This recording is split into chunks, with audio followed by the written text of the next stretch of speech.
Hi, my name's Roland Eva, and in this video series I'm going to share with you how to turn strangers into customers using a simple three-step system. A three-step system that I call Consistent Profits Pyramid. Now, when you use this simple system, you can make money on demand without a sales team. You can relax with the security of knowing where your next sale is coming from, and you can say goodbye to the days of feast and famine income. Now, what is Consistent Profits Pyramid and how do you use it? Well, like I say, there are just three simple steps. So step one is to find and clone your ideal customer. Step two is to earn their trust. And step three is to make them feel good about buying. It's as simple as that. Find and clone your ideal customer, earn their trust, and make them feel good about buying. Now, in today's video, I'm going to show you how to find and clone your ideal customer. But before we dive into that, I'd like to answer another question that may be on your mind. The question that's saying, who is Roland Eva and why should I believe anything that he has to say? So, where did this all start and what results have I been able to achieve? So, using this simple system, or as you'll discover in a moment, it was more like a chaotic discovery that transformed into this system. But what happened was I discovered this system, or I discovered this form of, this sales vehicle, and I made £673,000 in just 9 days. Now, believe me, that result completely blew my mind. It was just as much of a shock to me as it was to anybody else. And I took that result, I transformed it into a simple system so that I could repeat that success again and again in multiple industries. So I've used this system to sell products and services that range in price from £5 all the way to £12,000. And I've used it in industries as diverse as property investment, finance, through to software, weight loss, alternative health, and I've used it to sell consulting, and almost everything in between. So this really can help any business to grow. Why? Because these principles are based on human psychology and emotion. But where did it all start? So, back in 2005, I started a photography and graphic design business, and my business grew rapidly for 3 years in a row. In fact, it doubled its turnover every year for 3 years. And it was exciting. It was thrilling to watch a business grow. And I still remember when I was flown to Germany by an international client, and I arrived at Hamburg Airport, and I get off the plane, and suddenly there's a guy standing there with a sign with my name on it. Yeah, I felt like I had arrived. I felt like a celebrity. It was like, I want some more of this, and it was like life was good. Then the financial crisis hit, and suddenly the wheels fell off the bus. I went from having a thriving business to no work coming in. So what was I going to do? I thought, well, let's look at the promotional activity that I've been doing for the last 3 years. Let's look at what I've been doing to make my business double its turnover every 3 years. So when I pulled out when I saw what I'd been doing, I say pulled out the plan, like there was no plan, there was just a chaotic mess of activity. So when I pulled out the plan, when I saw what I'd been doing, what I saw was a lot of hustle, a lot of work. But what I couldn't see was what worked and what didn't work. So I didn't know what to do more of and what to kill, what to cut, what was a waste of time, what was a waste of money. I didn't know. So what I did was to do more of everything in a desperate attempt to bring in some new work. So I spent money on Google ads. I spent money on Facebook ads. I spent money on SEO consultants. I went to networking events. I made cold calls. I asked people for recommendations. What happens? Well, yes, I did get some new work, but when I did, I didn't celebrate. Why? Because I didn't know how long the money needed to last. I didn't know when or where my next sale was coming from. And, what's worse than that was I was spending more money on advertising than I was making with paid work. Now, that kind of stupidity only lasts for so long. You can't just throw money at a problem. You can't just try and buy your way out of a problem.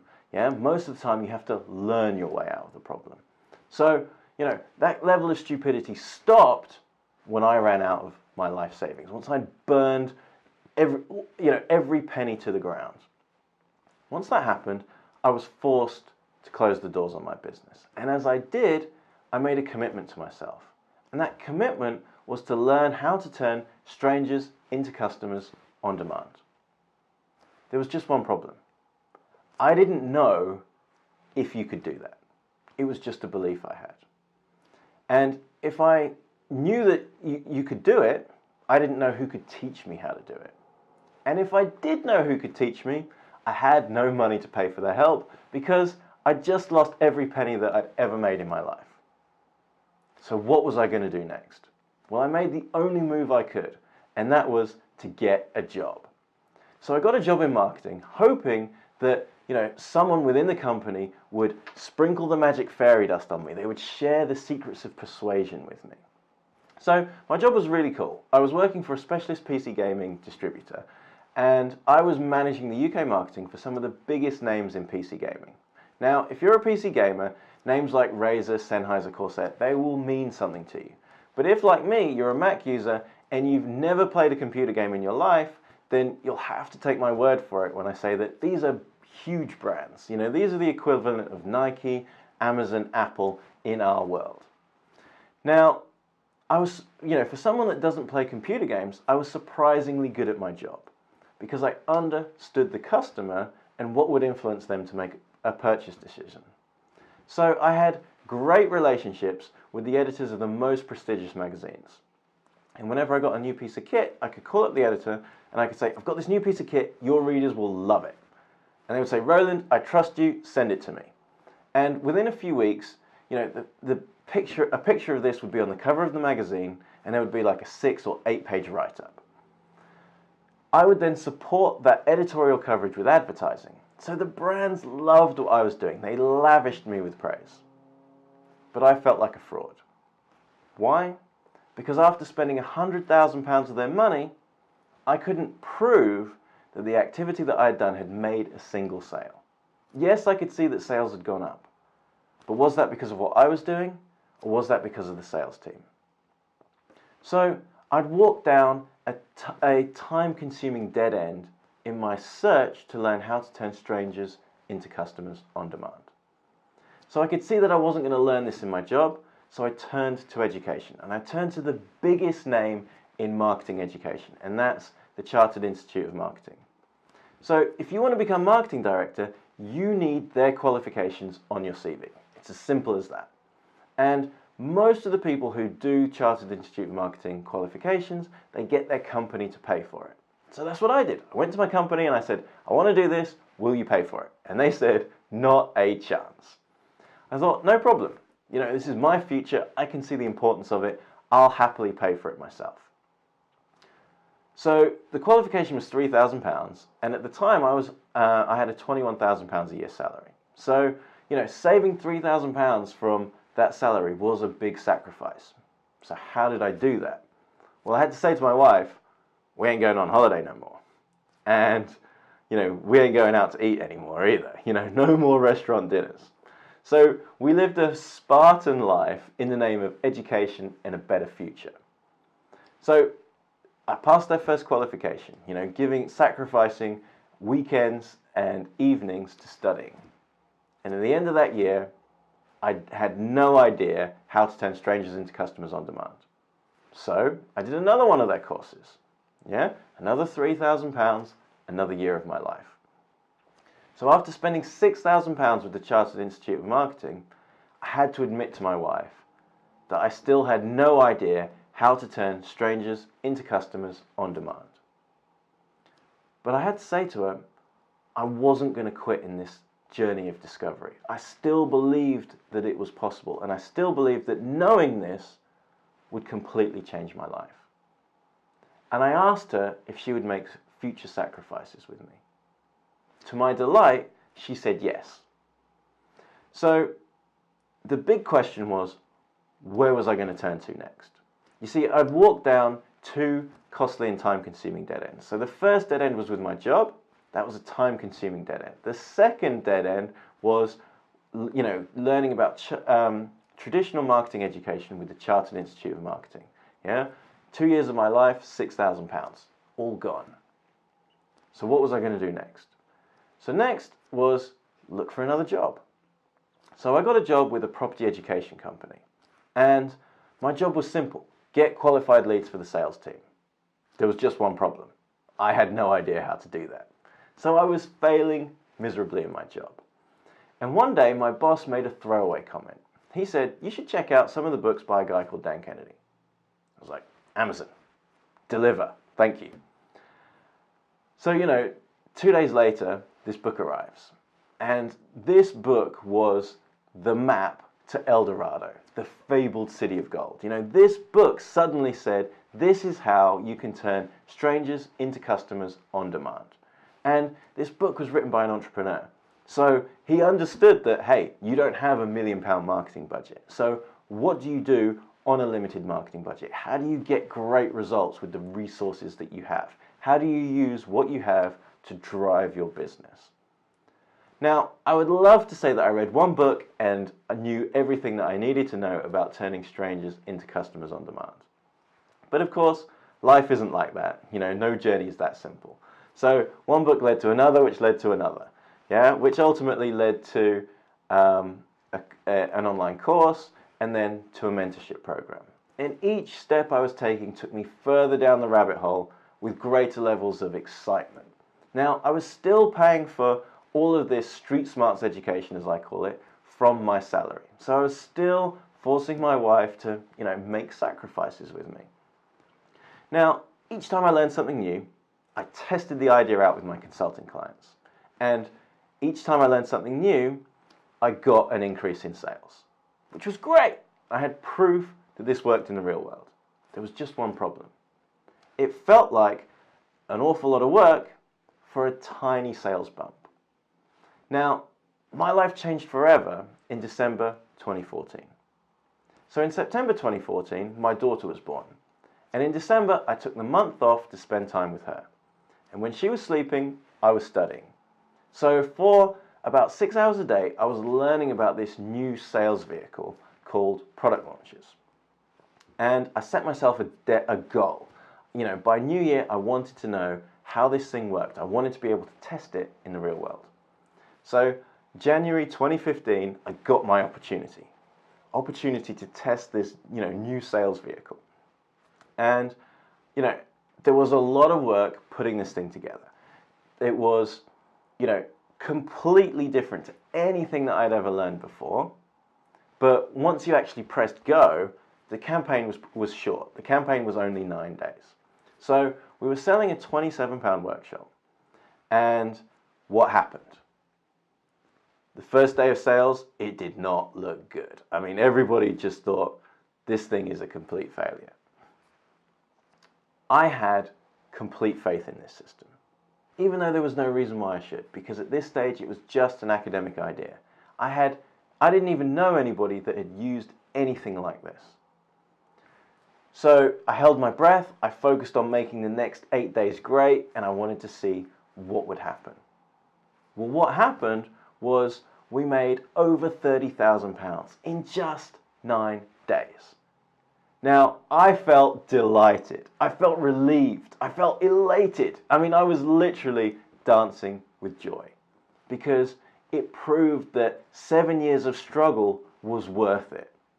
Suddenly I'd found a proven system that turned strangers into customers on demand, but it made a giant leap in sales. This wasn't the tiny sales bump that I'd had before. This was suddenly a giant leap in sales. Now, what happened next? What happened next was people wanted to test the limits of this sales vehicle. It was, first time we sold a £27 workshop. The next time it was, let's sell a £2,000 workshop. Now, I was terrified. I thought, can you really sell a £2,000, whether it's a product or a workshop, it was irrelevant. Can you sell something that's £2,000 without a sales team? Can you sell something that's £2,000 from a web page? I had no idea. What I did know was that this sales vehicle was more powerful than anything that I'd ever discovered or used before. So I wanted to try it out. So again, did the work up front, press play, waited 9 days, held my breath, and what happened? At the end of 9 days, that campaign made £673,000. Now, how did I feel? I felt like I crossed a threshold. I felt like I'd entered a new world. Suddenly, there was this thing that could just completely change my life. Suddenly there was this opportunity where you could make a giant leap in sales beyond anybody's wildest imagination. I certainly wasn't expecting that level of success. Now what I did was I transformed that result into a simple 3-step system. A 3-step system that I call Consistent Profits Pyramid. And what that did was it meant that I could repeat that success again and again. And I could repeat that success in multiple industries for products and services, ranging in price from £5 all the way through to £12,000. So I've used this in the property investment world. I've used it in the business opportunity world. I've used it to sell finance products. I've used it to sell software. I've used it to sell weight loss products. I've used it to sell alternative health. I've used it in the software industry, and like I've already mentioned. And I've used it to sell consulting. So this really does work for any business. So now that you know how this system was discovered, I'm sure you want to know how you can use it. So like I mentioned at the beginning, there are just 3 steps. So step 1 is to find and clone your ideal customer. Step 2 is to earn their trust. And step 3 is to make them feel good about buying. So in this video, I'm going to talk to you about how to find and clone your ideal customer. So your ideal customer is somebody that needs your help and is willing to pay for it. Because let's face it, there are plenty of people out there that need your help, but they're not willing to pay for it for whatever reason. They think they can learn the secrets on their own. They can put up with the pain until it becomes unbearable, and then at that point, and only at that point, will they ask you for your help. Well, that waiting takes time, too long. You don't want to have to wait that long. What you want to do is you want to be able to turn strangers into customers on demand so that you can grow your business at the speed of your ambition. So to do that, you've got to find red hot leads, people that need your help and are willing to pay for it. So how do you do that? Well, the first thing is you need to know who you're looking for. Because if you don't know who you're looking for, you're never going to find them. Now, if you say, I'm looking for everybody with a wallet, believe me, that is the fastest route to ruin. You need to be specific about who you're going to find. You need to have a fishing rod to reel in your ideal customer. Or you need a harpoon to reel in the whale, as opposed to a fishing net where you're trying to catch everybody. And this process is going to allow you to do that. So the first thing is to know who you're looking for. The second part of the process is, how do you find them? How can you find them without spending a penny? I'm going to walk you through how to do that now. So the first part of who you're looking for is to just write down either a simple sentence or a paragraph that says who you want to help. So this could be, I want to help people make money through property. Okay. Or I want to help women that have just had a baby get back in their jeans. Okay. Or I want to help, men over 40 to lose weight without going to the gym, or just to lose weight. Great. So at this stage, just write, like I say, a sentence or a paragraph that very broadly describes what problem you solve, who you want to help. So whether it's helping somebody to lose weight, to find a date, to make more money, to have better health, better relationships, just write down, I want to help, whether it's men or it's women or it's, you could say both, but you want to help, people have better relationships. Just write that down. So the second thing is, what does your ideal customer want? Now this is really important because people buy what they want, not what they need. Now the most extreme example of this is an alcoholic. So an alcoholic wants another drink. He knows he doesn't need one, but he wants one badly and he will beg, borrow and steal to get one. So what does your ideal customer want? What do they want really badly? So is it they want more money? Yeah, great. Just get clear on that. Ideally, they want more money and have an idea of how much they want. They want to make 50 grand in a year, or they want to make 100 grand in a year. Yeah, so they want more money. Do they want more time? Do they want better relationships? Do they want better health? Yeah, do they want more spirituality or more purpose in their life? Yeah, so get clear on what it is that they want. They might want several of those. They might want more money and more time and to have more purpose in their life. Yeah, if so, that's great. Get really clear on all of the things that they want so that you can better pull them into your message. Yeah, because like I say, people buy what they want. So if you want to grab their attention, you want to hold their attention, you've got to talk to them about the things that they want and how you can help them get it. So step 3 is, what is preventing them from getting what they want? So I call this the obstacle. What is that physical? Most of the time it's not physical, but I call it the obstacle so that you can kind of picture it in your mind. What is it that is preventing them from getting what they want? What's stopping them getting it? Yeah. Now it could be knowledge, it could be money, it could be time, it could be confidence or self-belief. But what is preventing them from getting what they want? Now, the more you can describe the obstacle, or to put it another way, if you can describe the obstacle better than your ideal customer, then you will earn their trust. Why? Because they will feel understood. They'll be able to say, you know what? This guy has walked in my shoes. This guy knows the struggles that I'm going through. And he's found a solution. Yeah? Because that ultimately, that's what your solution does. It removes the obstacle from your ideal customer's life faster, easier, better than anything else. So before you can talk to them about the solution, you've got to be able to say, hey, look, I understand the problem that you have to get what you want. And so those are the first 3 questions. The 4th question to ask yourself, or to ask about your ideal customer, is how do they describe themselves?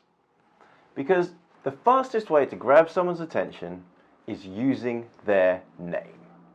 So if you're in a crowded room, how are you going to grab somebody's attention? You're going to shout their name and one person is going to turn around. They're going to know that you're speaking specifically to them. And guess what? Their name is going to cut through the noise and the clutter in that room.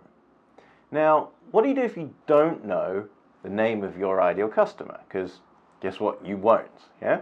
So what do you use instead? Well, you use what I call an egoic label. So an egoic label is an invisible badge that we all wear with pride. And the more you've had to work for that invisible badge, the more it's going to be tied to your ego. Hence the name egoic label. So if you were to shout, is there a doctor in the room? Guess what? Only a doctor would turn around and know that you need their help. So doctor is a very, very powerful egoic label. Why? Because they have had to work so hard to earn it. So what's tied up within that egoic label? Well, 5 years of medical school for a start, yeah, plus years of working on the job, being a junior doctor, before they can become a GP or a surgeon or whatever it is that they do. So there's a lot, there's a lot of graft tied up. So, that label, that invisible badge that they wear is tied tightly to their ego. So what other egoic labels are there? Well, you've got things like investor, entrepreneur, business owner, but even something, graduate, but even something as simple as parent is also an egoic label. Now, why do you care? Why is that relevant to you? Well, if you wrote a message that said, what every proud father ought to know about raising confident kids, then I would think that message is written specifically for me. Why? Because the egoic label of proud father is something that's going to grab my attention, and my daughter's 4 years old. So, the rest of the message says, ought to know about raising confident kids. Hey, I want to know that. That's the promise, right? So, egoic label, promise. That's going to pull me into your message. So, think about how your ideal customer describes him or herself and use that in place of their name so that you can reel them into your message. So, now you know who you're looking for. Yeah, now you know what your ideal customer looks like. The question is, how can you find them? How can you find them without spending a penny? So, there are 3 ways to find your ideal customer, 2 of which don't involve any money. So the first is in person. You go to a networking meeting, you know where to find them. Yeah. The second is you can find them online with either organic posts or paid advertising. So I suppose we should take a step back. We know who we're looking for, where are we going to find them? So the real question to ask yourself is, where do they spend their time? So where do they spend their time online? So don't just say on social media, because that doesn't help you. What you need to say is they spend their time on Facebook. Well, everyone has a Facebook account, so that doesn't really help you either. Yeah. The question is, do they go onto Facebook to gain information or to ask questions? If so, they'll do that in groups. So don't just write Facebook groups. You need to write they spend time in these Facebook groups. And hey, if they're a member of 10 Facebook groups, you need to know the 2 that they go in every week or multiple times a week. But hey, let's say they use Facebook for family and personal stuff, and they use LinkedIn for more career and business stuff. No problem. Again, if they're looking for information, where do they go on LinkedIn? What groups are they in? Yeah? Or if they go to Reddit, what subreddits do they spend time in? Yeah? Where are they getting information, or where do they ask questions? So really get clear on that. Where do they spend their time offline? Do they go to networking events? If so, which ones? How often do they go? What do they listen to? Do they listen to podcasts? Do they listen to audiobooks? Do they listen to the radio? What do they read? Do they read blogs? Do they read books? Do they read newspapers? Do they read magazines? Yeah, if they read blogs, which ones? Yeah, you need to make a list. Similarly, if they read magazines, do they read multiple ones? What do they watch? Do they subscribe to YouTube channels? Again, if so, which ones? Now, why do you need all of these things? Because suddenly you've got a clear picture of where they spend their time, which means you'll know where to find them. Because, and here's the key thing, if you show up where they ask questions and you can answer those questions, then they will feel heard. You will grab their attention instantly. They will be hungry for the information that you want to share with them. So let's just say they spend time in Facebook groups. So they go into a Facebook group, they ask a question. You need to be outrageously generous with your response. Because what you want to do is give a response that says, hey, I had the exact same problem, here's how I solved it. And you want to give them that step-by-step process of how you solved that problem. So what have you done when you do that? Well, you've demonstrated your expertise. You've proved that, hey, you've walked through their, you've lived through their struggles, and you can now share the solution with other people. You've also proven to the other people in the group, hey, guess what? This is a guy who knows his stuff. This is also somebody who wants to help the community. You're a giver. You're somebody that's in the community to help the other members of the community. So you're earning the trust of other people within that community. Now, you might be thinking, what's in it for you? What's in it for you if you're essentially giving away information that you would otherwise charge for? Well, what's in it for you is simple. You've just earned the trust of your ideal customer. Because once they can see just how much you know, once they can see that you can share actionable feedback or actionable solutions to a problem, then what's the next thing that they're going to be thinking? What else does he know? How else can he help me achieve my goals? And when they start asking those questions, guess what? That's the perfect opportunity to say, I've got this product or this service or this consulting opportunity. Yeah, that's when you can make your case. That's when you can make them feel good about buying. So, you know, consistent profits pyramid is all about find your ideal customer, earn their trust, and then make them feel good about buying. And you have to do it in that order. So if you miss any of the steps, the whole thing falls down. So the first step is find and clone your ideal customer. If you don't have, you know, people that need your help, you can't grow your business. It's that simple. And if you don't earn their trust, they're not going to want to buy from you. Yeah? So I hope you can now see how you can find and clone your ideal customer. I hope you can now see how you can do that without spending a penny. As I've already said, if you don't want to spend the time, you can do it with paid advertising, but that's a whole other conversation that I'll save for another day. So, step 2 of this process is to earn their trust, and that's exactly what I'm going to share with you in the next video in this series. So, look out for that video. I'll share it with you in a couple of days' time. In that video, you'll also discover how to create a competitive advantage that no one can steal. So I look forward to seeing you in a couple of days' time, and until then, carpe diem.